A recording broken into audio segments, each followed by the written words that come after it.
actually throw away into a multi-million rupee business idea. From founder of Recykal has changed the way India thinks about waste. He's making recycling cool, tech-driven, and profitable. That's right. One man's trash is his treasure, literally.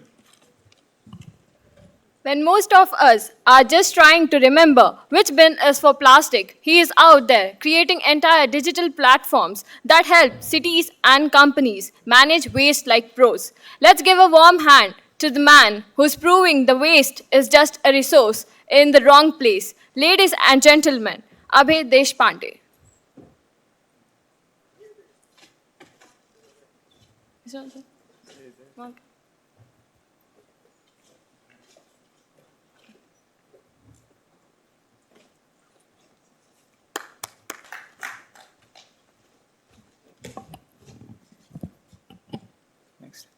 If there is one person who could convince you to take shorter showers, switch off all your lights, and maybe even hug a tree, it's this man. Anirban Ghosh has been leading sustainability efforts for years, from corporate carbon pricing to making big companies double their energy efficiency. He is the man behind making Go Green not just a lifestyle choice, but a business strategy. And if you think sustainability sounds boring, wait until you hear him. He could probably make a corporate carbon policy sound like a TED Talk. Please welcome Anirban Ghosh.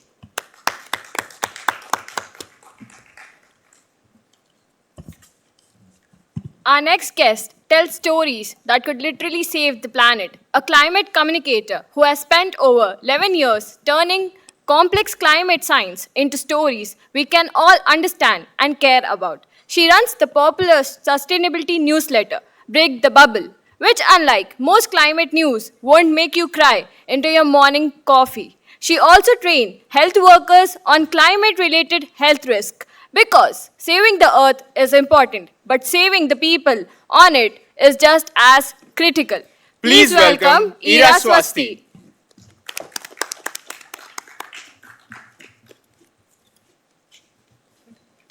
Is this working? Yeah. Thank you everyone for joining us for this fireside chat with Mr. Abhay and Mr. Anirban. To begin with, I'm going to ask both the panelists to define for the audience what we mean by green ventures, green jobs. So, Anirban ji. What a green venture.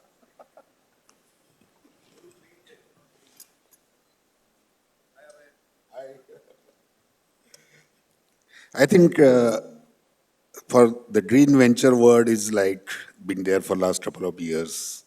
A lot of people call us as a green venture, but I think there are different perspectives of looking towards it. I feel that green is really abused a lot. I feel that we feel more better to be called as a sustainability venture or a circular economy venture. Earlier we majorly used to get called as a green venture. But I think any business or a startup which is really trying to bring sustainability or a circular economy in reality or trying to bring that behavioral change, generally being classified as a green venture is what broadly I feel. So, Iraa, today a good question would be how green is the venture? The moment you take a venture and say, see, this is a green venture, you have 100 people who come and tell you why this is not green. So I guess the first thing to realize is this is a transition and we are moving towards something which is greener than what we had before. And if you look at it from that lens, almost any venture can become a greener venture today. So in the Mahindra group, there is one business that builds buildings. Luckily for me, they always built green buildings. But today they build net zero energy buildings, which is far greener than the regular buildings we all stay in. But if I tell you that Mahindra Life Spaces is a green venture, you will immediately ask the question, how can a construction company be a green venture? But if you use the lens that any business which finds a way to run its business in a way that is far friendlier for the planet than it was before could be looked at as a green venture. So we'd actually looked at all our revenues and said, how much of it can we classify as green and how much is not green, and how do we transition towards having a revenue portfolio which is more green than it was before. And what sort of a target should we keep that, well, if not 100%, at least 75-80% of our revenue would become green over time. Thank you. And what about green jobs? Jobs in green ventures are green jobs. I think all the jobs created by the green ventures can be called as the green jobs. But from my perspective, I think any company or any startup which is working in the space, whether it is Recykal or whether there are multiple startups, those jobs are currently getting classified under green jobs. But again, there's a question that, is there something called green jobs? At the end of the day, what I feel, whether it is a green venture or a sustainability venture, that venture need to be sustainable on its own. It need to be profitable. It should have ability to generate profit and can do business at scale. It will generate hundreds of jobs. Like for example, at Recycle, we have generated few thousand jobs in last couple of years. We can always claim that these are all green jobs generated by us. But again, as I said, all this is evolving, as everyone said, this whole green ventures, green jobs, everything is evolving. Still, there is no standard definition for these things. And every year we have something new coming up. So I think a few more years we'll need to really get a standard definition of a green venture or a green job. But we are on that path for sure. So coming to Recycle's work, recently you launched this campaign called Mera Desh, Meri Zimmedari, which if you haven't seen, I want to, in a short span, tell you what happens in the story. So there's a story of a little girl whose father is a waste picker, and every day she sees him come back home with back pain and shoulder pain and other body parts paining, and she feels bad about that. So every night she sneaks out to go to the road and pick up all the litter that people have thrown on the road because she doesn't want her dad to feel those pain. And in this process, when she goes to school, she's sleeping in her classes because she's not getting proper sleep at night. And when her father discovers that she's been sneaking out to clean the roads, doing his job kind of, he's touched.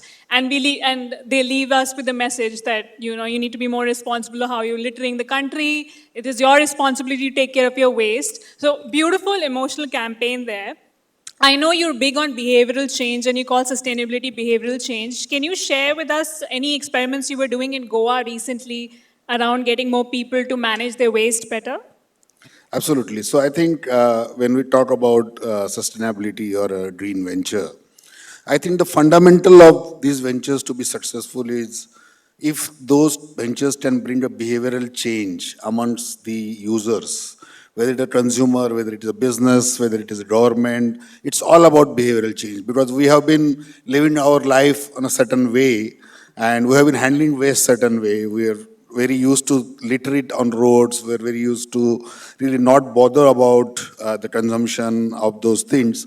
So I think to really see the change, we need to change the behavior of the people. And our focus, we call Recycle as a startup which is trying to bring a mass scale behavioral change amongst the 1.4 billion Indian consumers. I think our prime ministers have started doing it in 2014 by Swachh Bharat and all other initiatives. There's definitely a change, but it's not that big yet. So the Mera Desh Meri Zimmedari was one of our attempt to really bring that change in everybody. And it was more emotional appeal for the waste generators not to litter or not to waste, just dispose responsibly. And it really got few million hits and got a lot of awards and it's quite an emotional story. We hope that it might have brought a behavioral change in few thousand people. But India being 1.4 billion population country, these kind of attempts will create small buzz, but will not bring a great big behavioral change, will not enable the right handling of waste or circular economy enablement. So what we realized in the first 2-3 years that this GAN is good, people comes, people listen to us, but then while going home, they still litter on the road, right? That change doesn't happen. And one thing I learned as an entrepreneur in last 25 years is that there are only two things which changes the behavior of us Indian consumers, because we are all emotional, either a fear or a greed. If we have one of them in your model, then only your consumers will change your behavior. So one of the innovative thought we came up with was bringing a deposit return system, and that is something is a flagship innovation of Recycle, and we have been working on it for last 6 years, 6 year, 3 months. We started working on it, invested some $15-20 million in building technology and everything. It took long time for us, but so you asked me about Goa. So Goa government has passed a law last year, August 24, that they are going to implement a deposit return system in the state of Goa. This is the first state in Southeast Asia to implement it. The model is pretty simple. If you go to Goa after Jan 1st, Jan 26, whatever you buy there, you buy a water bottle or a cold drink bottle, there will be a 5 rupee deposit. On 20 rupees container, 5 rupee deposit. And it is printed, a unique QR code will be printed on every container, serialized. You consume the bottle, you have one option, you litter it, or there will be a network of collection points across Goa. Every petrol pump, every retail shop, every beach, everywhere you will find it. You go there, give that container back, and you get your 5 rupees back immediately. We have seen this brings that behavioral change because, we have seen the example, and first pilot which we did about it was in Kedarnath, that is in Uttarakhand, when our Prime Minister spoke about littering in Kedarnath in 2021. So we went there, we implemented this scheme, and the first 45 days, we collected 165,000 containers. And that was on 5 million this year. So almost 70% of the littering in Kedarnath stopped because just 10 rupee deposit was put on the containers. So I think that was the behavioral change we talk about. Now Goa has 1.5 million population, 30 million tourists go there, generate huge kind of waste. Every tourist now next time have a beer, he will not throw it on the beach. He will look for a machine where he will return the bottle, get the material back. And even if he throws, the rack picker or those informal sector will get the money back. So I think bringing that incentive slash fear is going to change the behavior of the customer. I think the tender process is done, and January 2026, Goa will become the first state in the country, followed by Himachal, and even Andhra Pradesh is in the pipeline. So you'll have Andhra Pradesh also having this scheme. Wow, thank you. I hope it comes to Telangana also. Anirban, so among the many initiatives you carried out in Mahindra Group, which one do you think actually moved the needle on the ground? Forget the awards that you won for each of those initiatives, but which is the one that is closest to your heart? Very difficult question. But there's a new one I'm thinking of after hearing Abhay speak, and I'm wondering if I should ask him to come to our campus and help change the behavior of 5,000 students on how they manage waste. Because one of the goals we have is to move towards being a zero waste to landfill campus. Incidentally, Iraa, the term zero waste to landfill was probably coined by my team. It didn't exist before. And so let me just talk about that as the initiative. It happened like this. We have every city has these landfills. And in Bombay, the highest point of Bombay is actually a landfill. One of these landfills caught fire. It is located at a place called Deonar. So a lot of air pollution, people around getting affected, a lot of, well-meaning people getting upset, but nothing really happening. So when it caught fire, there was a lot of writing about landfills. And in one of those articles, I got to know that typically in an Indian landfill, 59 to 60% is pure energy, comes from food waste. Another 24% is completely recyclable. So in a given landfill, 84% should not be there. So having taken that insight on board, we asked the question. So I have this habit of getting Mungeri Lal ke Haseen Sapne. So I thought I will convert the area I live in, Bandra, into a zero waste to landfill place, work with the ALMs. Proved to be very difficult, so I scaled my ambition down and said, okay, what can we do as a company? And said, what if we tried not to send anything to landfill from the company? So I came back, brainstormed with my team, and they said, yes, let's take it on as a goal. And we coined the term zero waste to landfill. And then I didn't think too much would happen in the short run because I thought it'll take us a lot of time to figure out how to do this. Most of my seniors would turn around and say, how is it even possible just because you're in sustainability? So I say, okay, let's try, we'll see. Suddenly I found within a 2-year period, 3 factories put their hand up and said, we are ready for certification. They had taken the trouble to find out where all their wastes went, how they could divert it from landfill, and what they could do with the diverted waste. So this program began. In about 3-4 years' time, we had 35 locations in the company certified as zero waste to landfill. Today, that number is about to cross 100. Almost every Mahindra resort is getting classified as zero waste to landfill because they're not sending anything to landfill. So there's segregation happening, the food waste is getting converted into compost, fertilizer, whatever, we all know what to do. So that program has become a big program, not just within the company, but now almost every company has a target called zero waste to landfill. I just look at it and smile and think that, okay, here's something that has got going. Wow. I would like to add something. So he started this in the company, and we became a first platform to provide to Mahindra Motors a circularity platform after you started. And now all the 35 factories are using our platform to track every kg of waste generated. And Ankit recently has met us to implement it across the Mahindra group for zero landfill. And our platform will certify that all the waste generated has gone to the... Abhishek didn't tell me this. Yeah. I chose this platform to tell this. Wonderful. I'm really happy. I was going to suggest you should collaborate, but you're already doing that.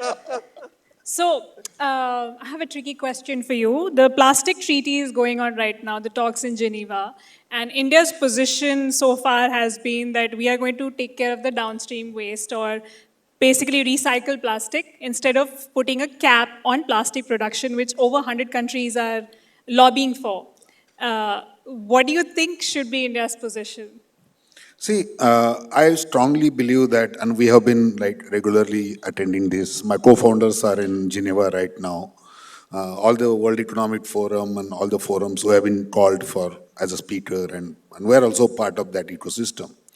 So I think there are different diverse views there. If you attend that conference at the end of the 6th year, you don't know what is the takeaway, right?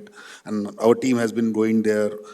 People fight, people shout on each other, everything happens there. But again, they have a next session after 6 months for 5.2, 5.3, 5.4 keeps happening. The challenge, India has a neutral view generally. Still that India has not taken any strong view. 2 things have come up from the plastic perspective. Everybody has agreed that there are only 2 solutions for this. One is EPR and one is the deposit return system. That has been spoken very big way there. But controlling plastic or reducing plastic, I don't think is a solution as of now.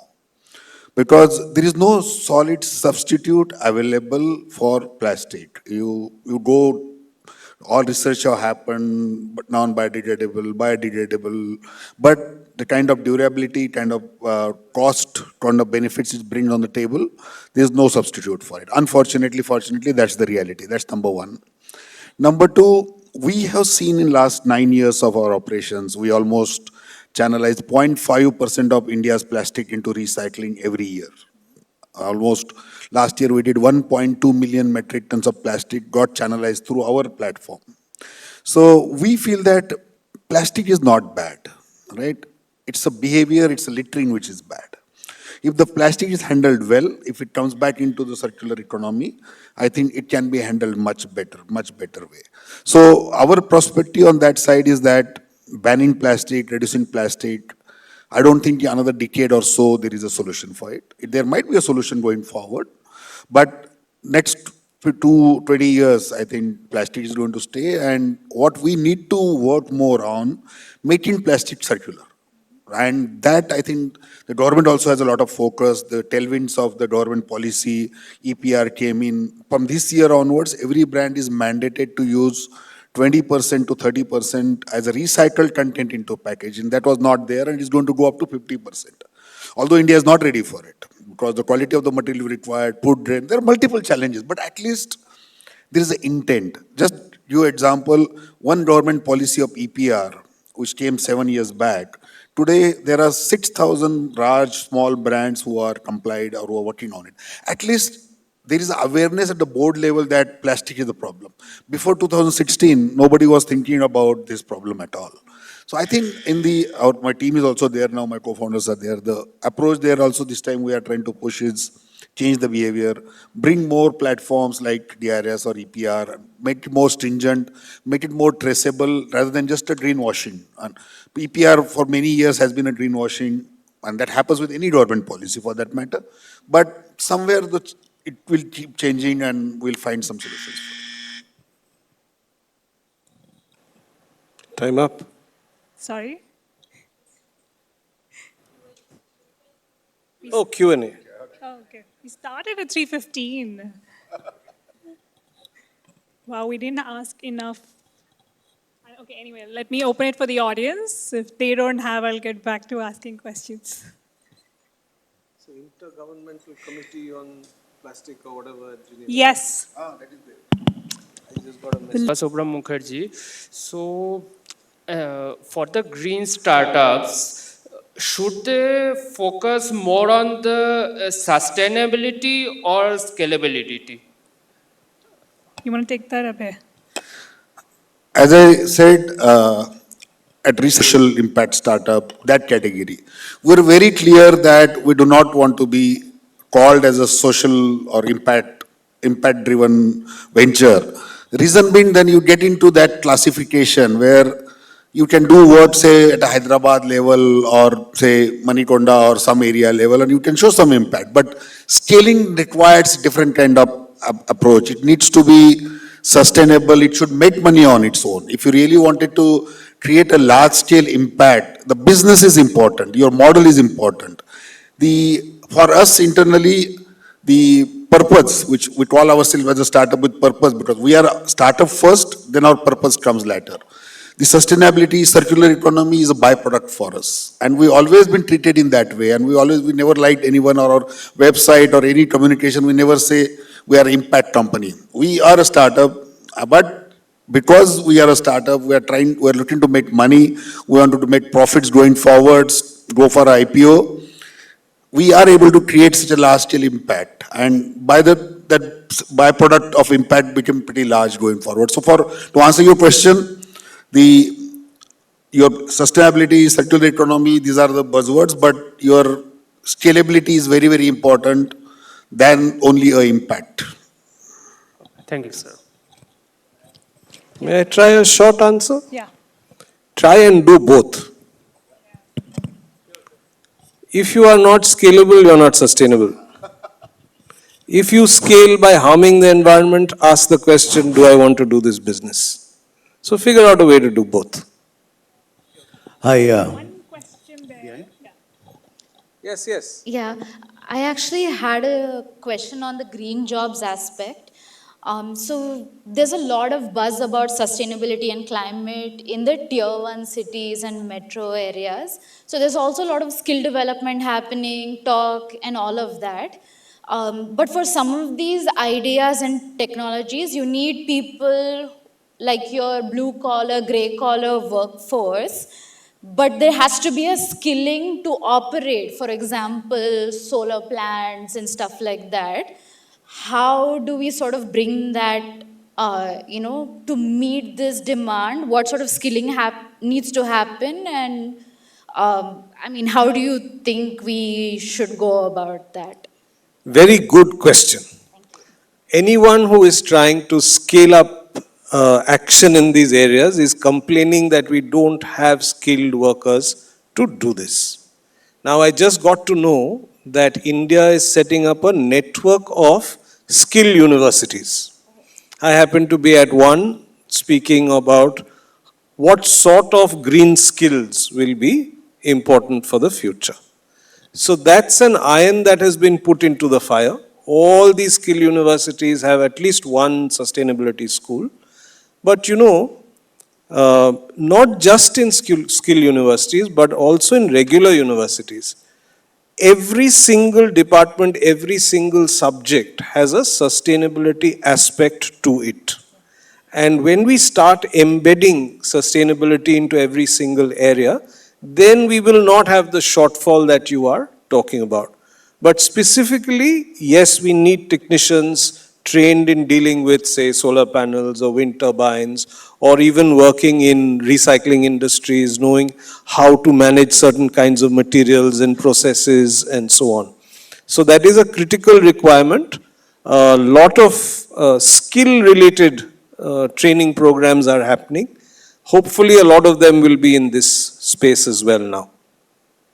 Thanks, Anirban. Yes. Yeah, I have a question for both of you. Anirban, we have not met, and Abhay, of course, we met way back in 2006. Abhay, the question for you is, I remember when I met you in 2006-7, I had just come from Germany, and you were basically working in the e-com space. You actually had one of the first e-commerce portals in India. And I would like you to share your skill transfer from that e-com space to the clean tech space at Recykal. That would be of help to most of the students here. And as far as Anirban is concerned, I also, to give you a quick introduction, in 2009, I am the founding CEO of the first Center for Climate Change and Climate Advisory that was built in this country, in the combined state of Andhra Pradesh.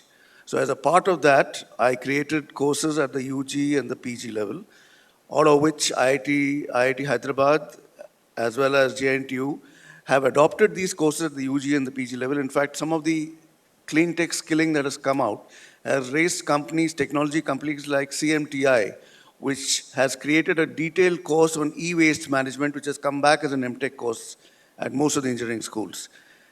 You said very rightly. So my question to you was, at Mahindra, what are the integrative courses that you have actually designed and have offered to the students that are coming in now from various backgrounds, whether at the UG level or even from the 12th that they're coming in, which allows them to build up the samvedna, the understanding of this entire space, which actually starts from personal discipline first. Reduce your own carbon footprint to begin with, and then the rest of the stories will start taking care of itself, including a consumptive lifestyle. Two, what are the other opportunities where you enable the process of sustainability in society across domains, multiple domains? And it's not a simple question. So you have pinpointed angst number one in my life. Because if you go into a university, there are already some 300 courses, and you want the faculty to introduce an element into their course. And faculty are notoriously independent. They don't listen to anybody. So that's why I created the electives, remember that. So the whole challenge... So we actually created integrated courses which allowed the ability of multiple civil engineering, mechanical, electrical, and chemical, as well as mechanical from the point of view of supply chain and equipment design to come in. That has led to companies like Samkey Tech that you're aware of, which is operating today. I've incubated those sort of companies with seniors, and CMTI coming into the entire story. So give me a way of accessing those courses, and we'll see whether we can use them in the university as well. Go and check with CMTI and IIIT or IIT Hyderabad. You'll get the designs, course designs. Okay. Some of the first B2B and if you can make it easy for me, sure, we'll do it. We'll be in touch. I think Sri Nagesh is a guest faculty at... If you tell me to go to some place, it won't happen. No. I am in Hyderabad, so you don't have to go anywhere else. You will have to come and meet that me. Said, that's it. Today there are about 75 courses in the university which has sustainability embedded in it. Other than that, there will be another 25-30 courses which is purely sustainability. And there is a master's program coming up from next year, which will cater to all the various things of sustainability that you hear about at any place that you go to or in conferences. So all of that will get addressed in that master's program. And we are looking at knowledge and skills and external exposure so that the kids who come out of that will not only have an understanding of what needs to be done, will have exposure to what is already happening, and will also know what they would need to do once they join an organization. That's the goal of the masters. I'm always very keen to look at courses that have already been developed so that we don't reinvent the wheel. So if there's any way you can get me, point me towards that, I'm happy to look at Fantastic. And for the rest of you, all of you can look at one of the course. I'm a global mentor for MIT UX Labs. MIT has created with Professor Otto Sharma a college which is cross-regional and across the regions that is available to all of you online as well as in a blended form. And just look for MIT UX Labs online and build up a model from that. That has also gone to IITs as far as the courses are concerned. And that might also help you. Have a look at MIT UX Labs' course design, and that'll help. Abhay. Yeah, I think quickly, I think they're ready with the gifts and they want us to get down. So I was running a startup or SaaS startup when we met in 2007. That was called MartJack. It was a software as a service platform which got acquired by Capillary Technologies in 2015. And that was one of the largest exit those days. And then I moved on, but that was my second baby, 17 years of entrepreneurship. Then I wanted to do something much larger, more impactful, and that's where my journey from running an e-commerce portal to creating an e-commerce portal to sustainability has been 25 years. I just completed 25 years of my entrepreneurship last year. So long journey, and Hyderabad being a great place for me. It's my karma bhumi. I'm from Maharashtra, but last 26 years being here, and Hyderabad has given me a lot. And I also try to get back to the ecosystem. I also investors in around 22 startups across Hyderabad. All are from Hyderabad. So try to do something, my little bit, to give it to the back to Hyderabad ecosystem. And this is a place where I also invested in some startups. Thank you. I think we're out of time. So we're going to end here. But feel free to catch our panelists offline to ask more questions. Thank you. So I would like to felicitate. Sure.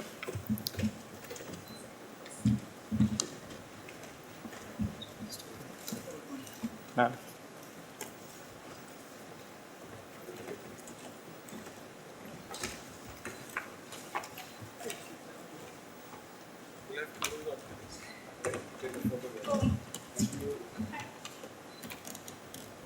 Oh, ma'am.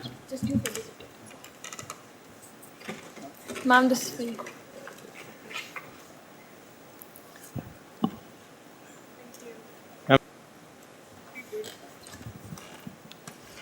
A quick thank you to our major panel for proving that saying the planet can be smart business, serious science, and surprisingly fun to listen to. On behalf of Visit Fest, thank you for giving us hope, humor, and very polite nudge to live a little greener.